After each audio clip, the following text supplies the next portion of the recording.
ओम सहनाववतु सहनौ भुनक्तु सह वीर्यं करवावहै तेजस्विनावधीतमस्तु मा विद्विषावहै। ओम शांति शांति शांति। ओम नमस्ते जी। आत्मा का शास्त्रीय रूप। पंगवद्य न्याय। लंगड़े तथा अंधे का जोड़। संसार में दो तत्व तो निश्चित तौर पर दिखते हैं, एक है जड़ संसार, दूसरा है चेतन संसार।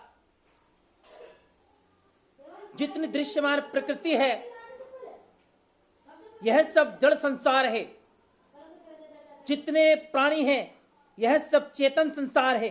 चेतन के दो भाग हैं, एक इस पिंड का आत्मा है, दूसरा ब्रह्मांड का परमात्मा है।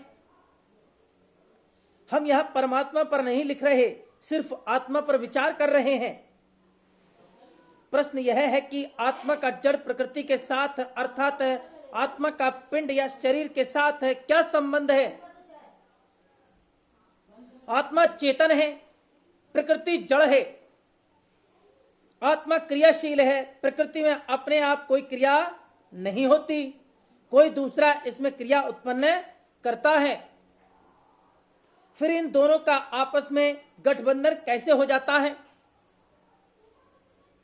इस प्रश्न का उत्तर देते हुए सांख्य शास्त्री कहते हैं कि जैसे अंधा और लंगड़ा मिलकर एक दूसरे की सहायता कर सकते हैं, वैसे प्रकृति तो जड़ होने के कारण अंधे के समान है, और आत्मा जो साधन या उपकरण के बिना कुछ काम न कर सकने के कारण लंगड़े के समान है। ये दोनों मिलकर काम चला लेते हैं। इसे पंगवत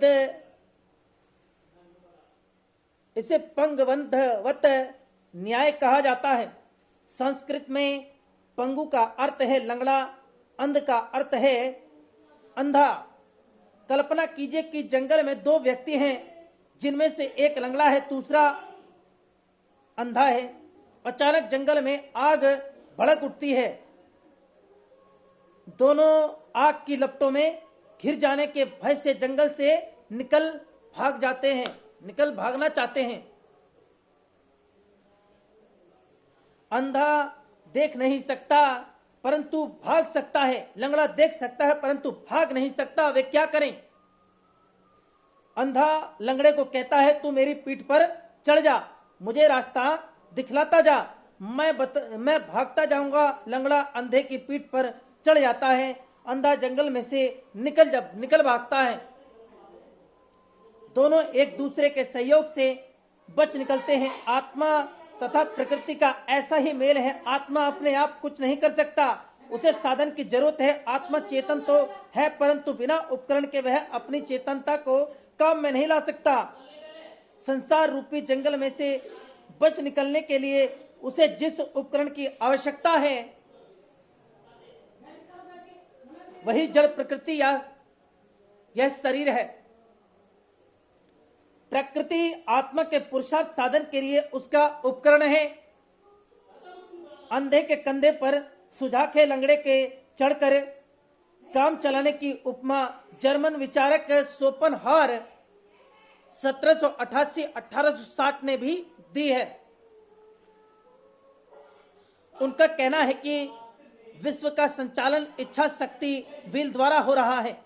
यह इच्छा शक्ति ही जड़ चेतन सब में भिन्न भिन्न रूपों में अपने को अभिव्यक्त कर रही है। इच्छा शक्ति विल अपने को अभिव्यक्त कैसे करती है। वह अपने को अभिव्यक्त ऐसे करती है जैसे अंधे के कंधे पर लंगड़ा बैठकर उसे रास्ता दिखलाता जाए। उसके शब्द हैं, the will is the strong blind man who carries on his shoulders the lame man who can see. संभवतः शोपेनहावर ने यह उपमा सांख्य की किसी व्याख्या से ली है, क्योंकि उसे भारतीय शास्त्रों में विशेष रुचि थी। उसने अपने प्रिय कुत्ते का नाम आत्मा रखा हुआ था। ओम नमस्ते जी। आगे की बातें अगले अध्याय में। सभी को नमस्ते जी।